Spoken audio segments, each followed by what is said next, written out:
accessible. Thank you very much for coming out on a night, a beautiful night, but an Olympian night. And we're hoping for a women's hockey team. Yeah. 1-1. 2-0. Canada. All right. Well, that's how out of touch I am. I should have been up to date. Did they get gold? Yeah. Oh, you're kidding, eh? That's terrific. Thank you for taking time out to think about the future of Alberta, our economy, what is going to sustain us into the 21st century beyond oil and gas. We know that oil and gas are running out. We know we have to diversify. We know that we need a plan for a more sustained economy. The rest of the world is moving into different forms of energy, a knowledge economy.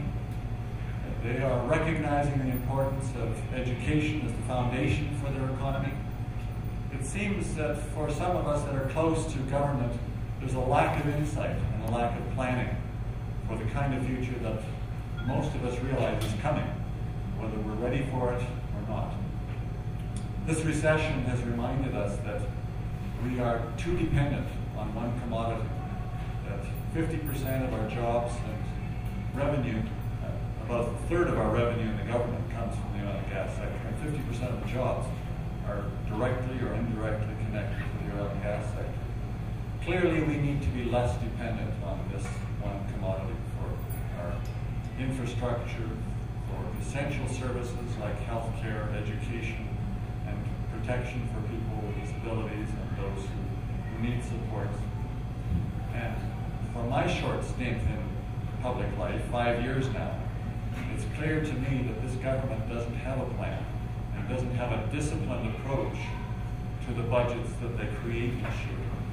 In fact, over the last 12 years, with a total of over $40 billion in surpluses over budgets, we have saved only $17 billion in our sustainability fund. We've saved nothing in our heritage fund, which was designed for future generations and for a move, especially the predicted move from a fossil fuel economy to other economy. It was designed in the Heritage Fund to be a vehicle for making the transition and for dealing with crises, which none of us can predict.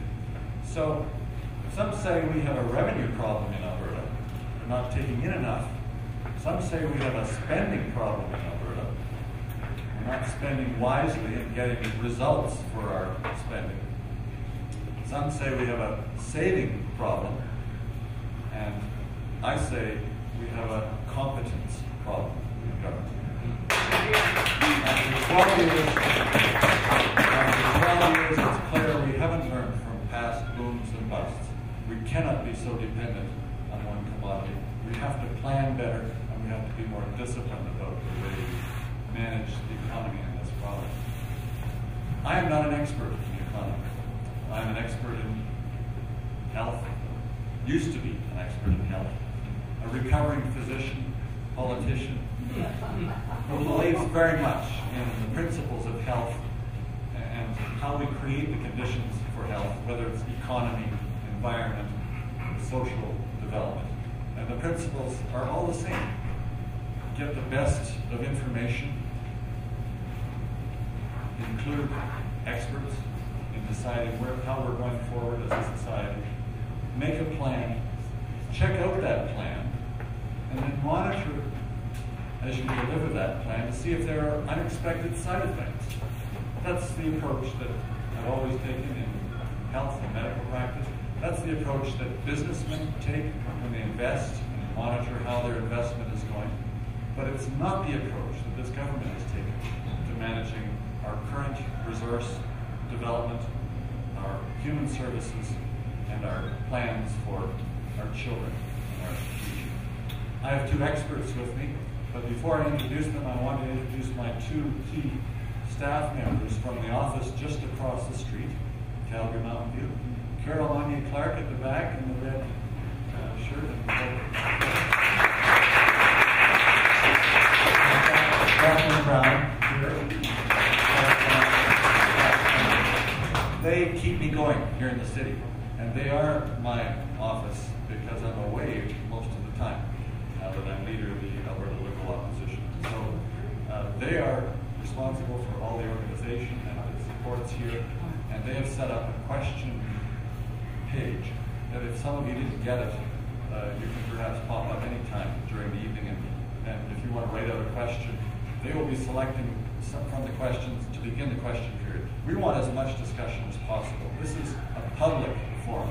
We have two very stimulating economists. It's purely accidental that they're both men. If I had known some women who were economists, I would have had more gender balance here, but I just don't happen to know. Diversity. I value diversity. We have the ethnic balance, as Nallainayagam said, but we don't have the gender balance. I will work on that for next time. And I know that you women out there will make sure that you're heard on this important issue called economic futures for Alberta. So I'll introduce Greg Flanagan first because he's first on the program, I believe. And he's been a public finance economist for many years, professor of economics in Lethbridge University, and he has some very thoughtful comments to make about what he thinks is needed in Alberta to develop a more sustainable economy. And then Dr. Nallainayagam, who's a professor here at Mount Royal University in economics, and he too will have some thought-provoking ideas that amplify our understanding about how the economy fits into our planning and government, and how well we're doing or how poorly we're doing from their point of view. So, Greg Flanagan, you have 15 to 20 minutes to tell us all you want us to know about an economy for the 21st century. Thanks, Greg.